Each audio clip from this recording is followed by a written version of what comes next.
నేనే మనసుని థర్డ్ పార్ట్‌లోకి వచ్చేసాం. సెవెంత్ చాప్టర్ నన్ను అణగదొక్కితే కలిగే విపరీతాలు. ఈ అధ్యాయంలో దీప్ త్రివేది గారు మనకి ఇచ్చే సందేశం ఏంటంటే, మనిషి జీవితంలోని బాధలు, ఆందోళనలు, గందరగోళాలు అన్నీ అతను తనను మనసుగా అనుకునే తప్పు వల్లే వస్తాయి. మనసు అనేది నువ్వు కాదు. మనసు కేవలం నీకు తోడుగా పనిచేసే పరికరం మాత్రమే.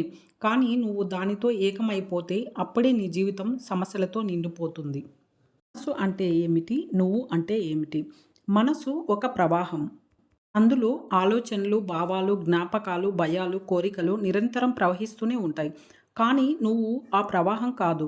నువ్వు ఆ ప్రపంచాన్ని గమనించే చైతన్యం మాత్రమే. నిన్ను మనసుగా అనుకుంటే జరిగే విపరీతాలు.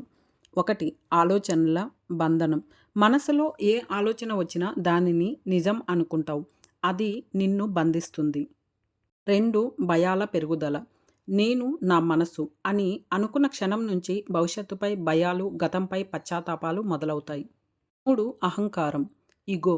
మనసు ఎప్పుడు నేనే సరైనది, ఇతరులు తప్పు అని చెప్తుంది. దానితో ఏకమైతే అహంకారం పెరుగుతుంది. 4. శాంతి కోల్పోవడం. మనసు ఎప్పుడు ఊహల్లో తిరుగుతుంది. అది ఎప్పుడు ప్రస్తుతంలో ఉండదు. అందుకే నువ్వు కూడా శాంతిని కోల్పోతావు. 5. నిజమైన నీ స్వరూపం మర్చిపోవడం. మనసు కేవలం నీ లోక అనుభవాలకు సాధనం మాత్రమే. దానిని నువ్వు అనుకున్నప్పుడు నీలోని నిజమైన ఆత్మస్వరూపాన్ని మర్చిపోతావు. ఉదాహరణకు, ఒక అల జలరాశిలో భాగమైన తాను సముద్రమని మర్చిపోయి నేనే అలను అని అనుకుంటే ఎంత చిన్నదిగా అనిపిస్తుంది. అలాగే మనం కూడా మనసు అనుకునేంత వరకు మనలోని విశాలమైన చైతన్యాన్ని మర్చిపోతాం. దీప్ త్రివేది గారి సందేశం. The moment you identify with the mind you become a slave to it. But the moment you watch the mind you become the master. అంటే ఏంటంటే, నువ్వు మనసుతో ఏకమైతే దానికి బానిస అవుతావు. కానీ అదే మనసుని గమనిస్తే దానికి అధిపతి అవుతావు అని. నేర్చుకోవాల్సింది ఏంటంటే, మనసులో ఏ ఆలోచన వచ్చినా దానిని చూడు, గమనించాలి. ఇది నా మనసు ఆలోచన, కానీ నేను కాదు అని తెలుసుకోవాలి. గమనించడం ప్రారంభమైనప్పుడు మనసు నిశ్శబ్దమవుతుంది. ఆ నిశ్శబ్దంలోనే నీ నిజమైన స్వరూపం కనిపిస్తుంది. మొత్తం ఈ చాప్టర్ యొక్క సారాంశం ఏంటంటే, నన్ను అణగదొక్కితే కలిగే విపరీతాలు అంటే మనసుని మనమే అనుకోవడం వల్ల కలిగే గందరగోళాలు, భయాలు, బాధలు. మనసు కేవలం ఒక సాధనం. నువ్వు దాన్ని గమనించే చైతన్యం. ఎయిత్ చాప్టర్ చింతలు, చికాకులు పారదోలటానికి చికిత్స. ఈ అధ్యాయం ఐ యామ్ ద మైండ్ పుస్తకంలో చాలా ముఖ్యమైన భాగం. ఇందులో దీప్ త్రివేది గారు మనసులో కలిగే చింతలు, భయం, ఆందోళన, డిప్రెషన్ ఇవి ఎలా పుడతాయి, వాటి నుండి బయటపడడానికి మనం ఏ మార్గం అనుసరించాలి అన్న విషయాలను చాలా లోతుగా, ప్రాక్టికల్గా వివరించారు. దీప్ త్రివేది గారు చెప్తారు, మనిషి బాహ్య ప్రపంచంలో శాంతిని వెతుకుతాడు. కానీ అసలు చికిత్స మనసు లోపలే ఉంది. మన చింతలు, చికాకులు బయట పరిస్థితుల వల్ల రావు. అవి మన ఆలోచనల పునరావృతం వల్ల వస్తాయి. చింత అనేది మనసు భవిష్యత్తులో జరిగే అనిశ్చితి గురించి కల్పించుకునే ఆలోచన.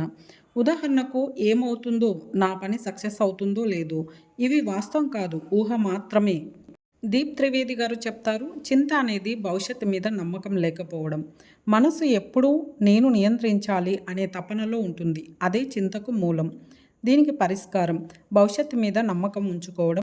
నేను నా శక్తి మేరకు ప్రయత్నిస్తాను, ఫలితం మాత్రం భగవంతుడికే వదిలేస్తాను అని అనుకోవాలి. 2. చికాకులు. చికాకు అంటే మనసు ఒక ఆలోచన నుండి మరో ఆలోచనకు దూకడం. మనసు ఎప్పుడు ఎక్కడో తిష్ట వేయదు. ఇది ఫోన్ స్క్రోలింగ్ లాంటిది. ఎప్పుడు కొత్తదే కావాలి. ఫలితం శాంతి లేకుండా గందరగోళం పెరుగుతుంది. దీనికి పరిష్కారం ధ్యానం, కానీ బలవంతంగా చేయకూడదు. రోజుకు 5 నిమిషాలు కళ్ళు మూసుకొని శ్వాసను గమనించాలి. మనసు మెల్లగా స్థిరం అవుతుంది. Next, depression. దీప్ త్రివేది గారు చెప్తారు, డిప్రెషన్ అనేది మనసు దారి తప్పినప్పుడు పుడుతుంది. మనసు గతంలో జరిగిన బాధను మళ్ళీ మళ్ళీ తలుచుకుంటుంది. అది జరగకూడదు, అతను నన్ను వదిలిపెట్టాడు, నా జీవితం వృధా, ఇలా అనుకునే ఆలోచనలే డిప్రెషన్ రూపం. దీనికి పరిష్కారం ఏంటంటే, గతాన్ని అంగీకరించి అది ముగిసింది అని నమ్మాలి. ప్రస్తుతంలో శ్రద్ధ పెట్టాలి. ఇప్పుడే నిన్ను మార్చగల సమయం. చిన్న చిన్న పనులు చేయాలి, నీకు ఆనందం ఇచ్చేవి. మనసు ఎందుకు అస్వస్థత చెందుతుంది? దీనికి కారణం ఏంటంటే అధిక ఆలోచనలు, భావాలను అణచడం, ఇతరుల అంచనాలకు బానిస కావడం, తానే తప్పు అని అనుకోవడం. ఇవి అన్నీ మనసు మీద భారాన్ని పెంచుతాయి. దీప్ త్రివేది గారు ఏం చెప్తారు అంటే, మనసు అనేది గాజు లాంటిది. ప్రతి ఆలోచన ఒక గీత వేస్తూ ఉంటుంది. అవగాహన అనే నీరు దానిని మళ్ళీ శుభ్రం చేస్తుంది అని. చికిత్స అవగాహన.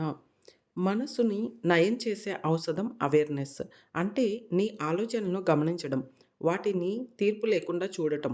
ఉదాహరణకు నాకు చింత ఎందుకొస్తుంది? ఎందుకని ఆలోచిస్తున్నాను అని గమనించాలి. నువ్వు గమనించే స్థితిలో ఉన్నప్పుడు మనసు ఆలోచనను విడిచిపెడుతుంది. దీప్ త్రివేది గారు చెప్తారు, "నువ్వు నీ మనసు కాదు. నువ్వు గమనించే వ్యక్తివి." ఇది అర్థమైనప్పుడు చింతలు సహజంగా కరిగిపోతాయి. చిన్న చిన్న ఆచరణలు. ఉదయం లేవగానే ఇవాళ నా మనసు చాలా ప్రశాంతంగా ఉంటుంది అని చెప్పుకోవాలి. రోజు మధ్యలో శ్వాసను గమనిస్తూ నేను శాంతిలో ఉన్నాను అని అనుకోవాలి. రాత్రి పడుకునే ముందు ఇవాళ జరిగిన ప్రతి సంఘటనను క్షమించాను అని చెప్పి నిద్రించాలి. ఇలా ప్రతిరోజు 3 నిమిషాలు చింతారహిత సమయం ఇస్తే మనసు తిరిగి సంతోషంగా మారుతుంది.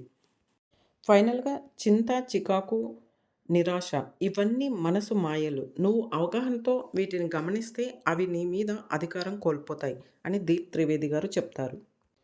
నెమ్మదిగా కళ్ళు మూసుకోండి. శ్వాసను గమనించండి. ప్రతి ఊపిరి విడిచేటప్పుడు అనుకోండి, నా మనసు తేలికగా, స్వచ్ఛంగా ఉంది అని. 3 నిమిషాల్లో మీలో శాంతి విస్తరించడం మీరు గమనిస్తారు. 9th చాప్టర్ వర్తమానం గురించి తెలుసుకుందాం. వర్తమానం అంటే ఏమిటి? మనం గతం గురించి ఆలోచిస్తున్నప్పుడు లేదా భవిష్యత్తు గురించి ఆందోళన చెందుతున్నప్పుడు మనం వాస్తవానికి వర్తమానంలో లేము. వాస్తవంగా జీవించాల్సిన సమయం ఇప్పటి క్షణమే. ఇది మన ఆత్మానుభవానికి, సంతోషానికి మూలం. మనసు మరియు వాస్తవ సమయం. మనసు తరచూ గతాన్ని మళ్ళీ మళ్ళీ ఆలోచిస్తుంది. భవిష్యత్తు కోసం కలలు కంటూ ఉంటుంది. అయితే ఈ కలలు, ఆలోచనలు మనకు ఉత్పన్నం చేసే ఆందోళన, బాధను పుట్టిస్తాయి. మనం వాస్తవంలోనే జీవించడం నిరంతరం ఆనందంను ఇస్తుంది. నిరంతర జాగ్రత్త. ప్రతి క్షణాన్ని పూర్తిగా గుర్తించడం, అనుభవించడం. ఆలోచనలను వీక్షించడం అంటే అబ్జర్వ్ చేయడం, వాటిలో మునిగిపోకపోవడం. ఉదాహరణకు నిద్రలో, నడకలో, భోజనం చేస్తూ మనం పూర్తిగా క్షణానుభూతిని అనుభవించడం. భవిష్యత్తు మరియు గతాన్ని విడిచిపెట్టడం. గతం అనేది గమ్యాన్ని సాధించినది కాబట్టి అది మనకు సహాయం చేయవచ్చు, కానీ అది చిక్కుగా కాకూడదు. భవిష్యత్తు ప్రణాళికలు అవసరం, కానీ అది మన వాస్తవిక అనుభవాన్ని దెబ్బతీయకూడదు. సాధన వాస్తవ క్షణంలో జీవించడం. శ్వాసపై దృష్టి పెట్టడం. ప్రతి శ్వాసలో ఉన్న క్షణాన్ని గుర్తించడం. సరళమైన పనులలో మానసిక జాగ్రత్త. ఉదాహరణకు నడిచేటప్పుడు, తినేటప్పుడు. ఆలోచనలను బయట నుంచి గమనించడం. నేను ఆలోచిస్తున్నాను అని తెలుసుకోవడం. ఫైనల్‌గా ఈ చాప్టర్ యొక్క సారాంశం ఏంటంటే, వాస్తవంగా జీవించడం అనేది ప్రస్తుత క్షణంలో పూర్తిగా ఉండటం. గతం లేదా భవిష్యత్తు మనసును గమ్మత్తు చేస్తే ఈ క్షణానుభవం మనకు సుఖం, శాంతి, స్పష్టత ఇస్తుంది. నెక్స్ట్ వీడియోతో మళ్ళీ కలుసుకుందాం.